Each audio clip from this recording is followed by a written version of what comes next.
viewers, welcome to the part 3 of the video. These parts which we are going through are explaining about the history of clinical trials and time to time evolution in these trials. Links are given in the description area for part 1 and part 2. You can watch it from there.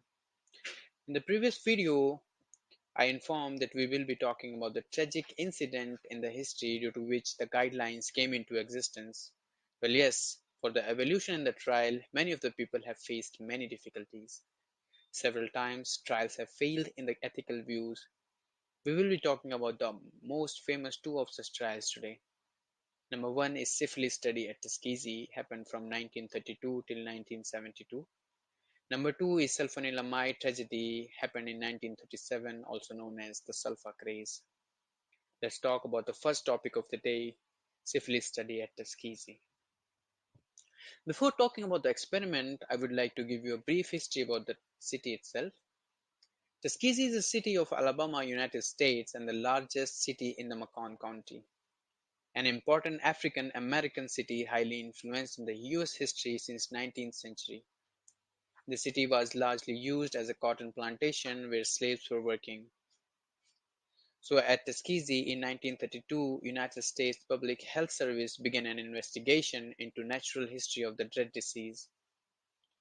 This place had highest syphilis prevalence; about 35% of the cases of males suffering from syphilis were here only. The study involved a total of 600 patients, involving monitoring of progression of syphilis to 399 poor black males and an additional 201 non-syphilitic poor African American men were also unknowingly involved in the study as a controlled subject. They were informed that they are receiving treatment for bad blood. Patient did not receive proper treatment for the illness, and this study went for almost 40 years. Sad, right? But wait, the saddest part is in 1947, penicillin was the drug of choice, but was not given to any of these subjects. Study continued till 1972 until a leak of press resulted in the termination on 16th November 1972. But till this date, 28 men died directly through syphilis, and 100 died from complication related to syphilis. 40 patients' wives were infected with syphilis, and 19 patients, which were children, were born with the congenital syphilis. This was actually a major violation of ethical standards, due to which Institutional Review Board established for protection of human subjects' ethical right. Hope this information was useful for you. If you are liking the content and still watching the video, please give a like and subscribe to the channel. Let's talk about the second topic, sulfanilamide tragedy 1937. So sulfanilamide was a drug used to treat streptococcal infection with a dramatic curative effect in the form of tablet and powder. But in 1937, a company naming SE Messingale, situated in Bristol, reported for a demand of sulfanilamide in liquid form. Company's chief pharmacist, Mr. Harold Cole Watkins, with some experiments found that the sulfanilamide should dissolve in diethylene glycol.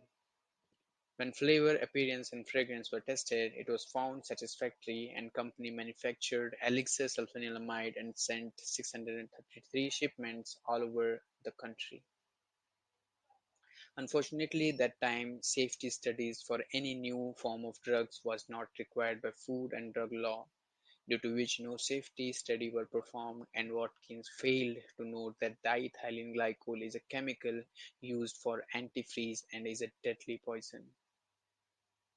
Now, on October 11, 1937, American Medical Association (AMA) received report from some physician in Tulsa that the sulfanilamide in the liquid form is showing unfamiliar response and is responsible for the number of deaths happening across the place.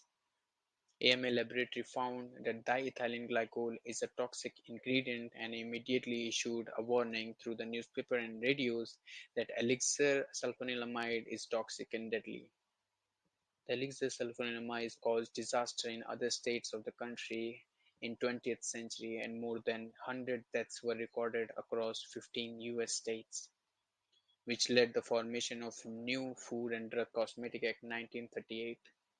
This new section was added to prevent such tragedies and provided a new system of drug control for the protection of human life while the medical research and the progress of it.